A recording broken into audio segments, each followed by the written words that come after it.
अस्सलामु अलैकुम रहमतुल्लाहि व बरकातुहू। कसरत से अल्लाह का जिक्र करने पर हमें क्या फ़ायदा मिलता है और कसरत से अल्लाह का जिक्र करने पर ज़िंदगी पर क्या असर पड़ता है, इसके लिए मैंने 3 हदीसें नोट की है जो मैं आपको अभी सुनाऊंगा। और 5 ज़बरदस्त फ़ायदे इंसान को दुनिया और आखिरत में हासिल होते हैं। क्या है, आइए जानते हैं अच्छे से तफसील के साथ। देखिए, जो शख्स अल्लाह तबारक व तआला का हो जाता है तो अल्लाह रब्बुल इज़्ज़त उसके हो जाते हैं। जो शख्स अल्लाह को याद करता है तो अल्लाह तबारक व तआला उस बंदे की ज़बान का इतना लिहाज रखते हैं कि अल्लाह तबारक व तआला उसकी ज़बान से निकली हुई हर दुआ को कबूल फरमाता है। और दूसरी बात ये समझिए कि हम ज़िंदगी के अंदर किसी चीज़ को हासिल करना चाहते हैं और उस चीज़ को हासिल करने के लिए हमें कितनी मेहनत और मशक्क़त करना पड़ती है। इसी तरीके से अल्लाह तबारक व तआला को और इसी तरीके से अल्लाह तबारक व तआला की मारिफत हासिल करने के लिए और अल्लाह तबारक व तआला की मदद हासिल करने के लिए हमें इतना ज़िक्र करना है, अल्लाह का इतना ज़िक्र करना है कि लोग हमें पागल कहने लगे। क्योंकि हदीस में भी अल्लाह के नबी सल्लल्लाहु अलैहि वसल्लम ने फरमाया, हदीस मुबारका है कि तुम अल्लाह का जिक्र इतनी कसरत से करो कि लोग तुम्हें पागल कहने लगे। और ये तभी हो सकता है जब वालिहाना तौर पर अल्लाह का जिक्र किया जाए, एक मोहब्बत में डूब कर और अल्लाह के इश्क में डूब कर जो है अल्लाह की रट लगाई जाए। कितना मज़ा और कितनी लज्जत और कितनी मिठास होती है। अल्लाह के रसूल सल्लल्लाहु अलैहि वसल्लम ने इरशाद फरमाया कि कलिमा ला इलाहा इल्लल्लाह और अल्लाह के दरमियान में कोई हिजाब, कोई पर्दा नहीं है। ये वो कलिमा है कि जो डायरेक्ट अल्लाह तक पहुंचता है। ये वो कलिमा है कि जो अर्श अज़ीम तक पहुंचता है। यही वो कलिमा है कि जो डायरेक्ट जो है अर्श मुअल्ला पर पहुंचता है। इसी तरीके से हज़रत मूसा अलैहिस्सलाम ने एक मरतबा अल्लाह तबारक व तआला की बारगाह में अर्ज़ किया, ए अल्लाह, मुझे कोई ऐसा कलिमा तालीम फरमा दीजिए कि मेरे लिए वो ख़ास हो और मैं उसके ज़रिए से आपको याद करूं, आपका जिक्र करूं।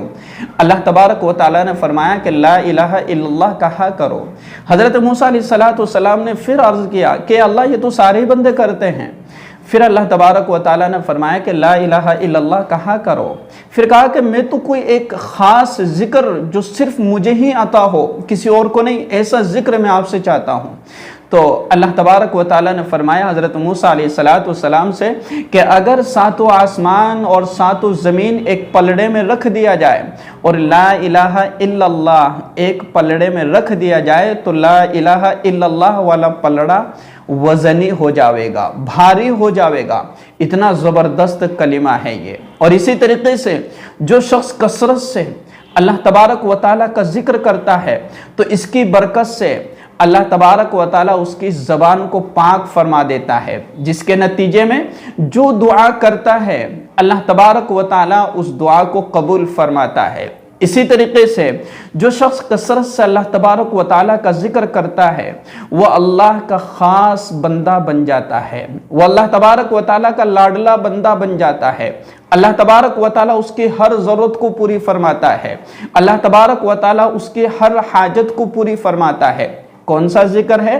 जो है हदीस मुबारका के अंदर भी आता है, अफज़लुल ज़िक्र ला इलाहा इल्लल्लाह, के सबसे अफजल जिक्र ला इलाहा इल्लल्लाह है। चलते फिरते उठते बैठते हमें कसरत से ला इलाहा इल्लल्लाह कहना चाहिए। इसी तरीके से ये जो कलिमा है ला इलाहा इल्लल्लाह, ये कल क़यामत के दिन जो है नेकियों का जो आमाल है, जो नामे आमाल है, उसको भर देगा। यानी कल क़यामत के दिन यही ला इलाहा इल्लल्लाह हमारे लिए नजात का ज़रिया होगा। इसी तरीके से ला इलाहा इल्लल्लाह ये अल्लाह तबारक व तआला का क़ुर्ब हासिल करने का एक बेहतरीन ज़रिया है। इससे अल्लाह तबारक व तआला का तक़र्रुब हासिल होता है। इसी तरीके से ला इलाहा इल्लल्लाह कसरत से पढ़ने वाला उसके दिल को सुकून मिलता है। آپ ایک مرتبہ جو ہے مصلی پر بیٹھ کر کے اور پھر دھیان اور توجہ کے ساتھ اللہ کا ذکر کیجئے، لا الہ الا اللہ، لا الہ الا اللہ، اتنا سکون اور اتنا اطمینان ملے گا اور اتنی پرسکون زندگی گزرے گی کہ ہاں میرا اللہ میرے ساتھ ہے، اور جس کے ساتھ اللہ ہو جاتا ہے پھر اس کو کسی چیز کی ضرورت نہیں پڑتی ہے۔ اسی طریقے سے لا الہ الا اللہ، اس کی کثرت سے اللہ تبارک و تعالی سارے گناہوں کو معاف فرما دیتا ہے۔ حضرت شاہ ولی اللہ محدث دہلوی رحمۃ اللہ علیہ فرماتے ہیں کہ کلمہ لا الہ الا اللہ، اس میں 3 خواص ہے، 3 خاص چیزیں اس کے اندر ہے۔ پہلی چیز کیا ہے کہ یہ کلمہ شرک جلی کو ختم کر دیتا ہے، اور اسی طریقے سے دوسری اس کی خاصیت یہ ہے کہ یہ شرک خفی کو بھی ختم کر دیتا ہے۔ میرا عزیز یہاں پر ایک بات سمجھنا ہے، شرک خفی کیا ہے کہ ہم نماز پڑھ رہے ہیں، اب نماز میں کیا ہے، ہمارے اندر ایک دکھلاوا، ایک ریاکاری پیدا ہونے کا ایک شبہ ہوتا ہے کہ میں نماز دیکھو کتنی اچھی پڑھ رہا ہوں، میں نماز کتنی بہترین پڑھ رہا ہوں، میں توبہ استغفار کر رہا ہوں، میں ذکر کر رہا ہوں، اور لوگوں کے سامنے بندہ خود اپنا ایک تعارف کراتا رہتا ہے کہ میں اتنی مرتبہ استغفار کرتا ہوں، میں اتنی مرتبہ میں اتنی نمازیں پڑھ رہا ہوں، میں ایسی نماز پڑھ رہا ہوں، اور جیسے ہی اللہ اکبر آ کر کے نماز کے لیے کھڑا ہوتا ہے تو اس کے دل میں ایک وسوسہ سا آتا رہتا ہے، دیکھو لوگ مجھے دیکھ رہے، میں کتنی اچھی نماز پڑھ رہا ہوں، تو یہ شرک خفی ہے، یہ شرک خفی ہے۔ صدقہ دے رہا ہے، اس کے دل میں شرک خفی آ رہا ہے، یعنی لوگوں کا خیال اس کے دل میں آ رہا ہے کہ لوگ مجھے اچھا کہیں گے۔ آدمی جو ہے کوئی چیز نیکی کا عمل کر رہا ہے، کوئی نیک کام کر رہا ہے، اس کے دل میں پھر ایسی باتیں آتی، تو یہ کلمہ اتنا زبردست اور اتنی برکت والا ہے کہ اس کے ذریعے سے جو ہے اللہ تبارک و تعالیٰ اس کو شرک خفی سے بھی بچا لیتا ہے۔ اسی طریقے سے یہ کلمہ حصول معرفت اور قرب الہی کا ذریعہ بن جاتا ہے، یعنی جو شخص کثرت سے لا الہ الا اللہ پڑھتا ہے، لا الہ الا اللہ کا ذکر کرتا ہے، اپنی زبان میں ہر وقت اپنی زبان سے لا الہ الا اللہ کہتا رہتا ہے، تو یہ اللہ کا قریبی بن جاتا ہے۔ تو میں نے آپ کے سامنے لا الہ الا اللہ کی فضیلت رکھی، اس کے فوائد رکھے، اور اللہ کا ذکر اتنی کثرت سے کرنا ہے، اتنی کثرت سے کرنا ہے کہ لوگ ہمیں پاگل کہنے لگے، کیونکہ حدیث میں بھی آتا ہے، اللہ کے رسول صلی اللہ علیہ وسلم نے بھی فرمایا کہ اتنی کثرت سے اللہ کا ذکر کرو کہ لوگ تمہیں پاگل کہنے لگے۔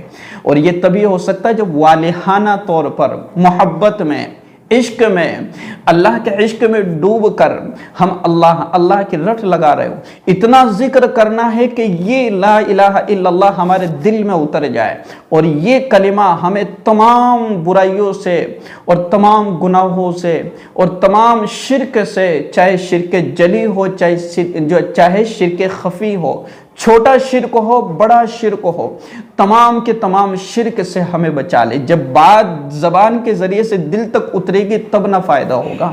تو اس ویڈیو کو زیادہ سے زیادہ شیئر کیجئے گا۔ السلام علیکم ورحمۃ اللہ وبرکاتہ۔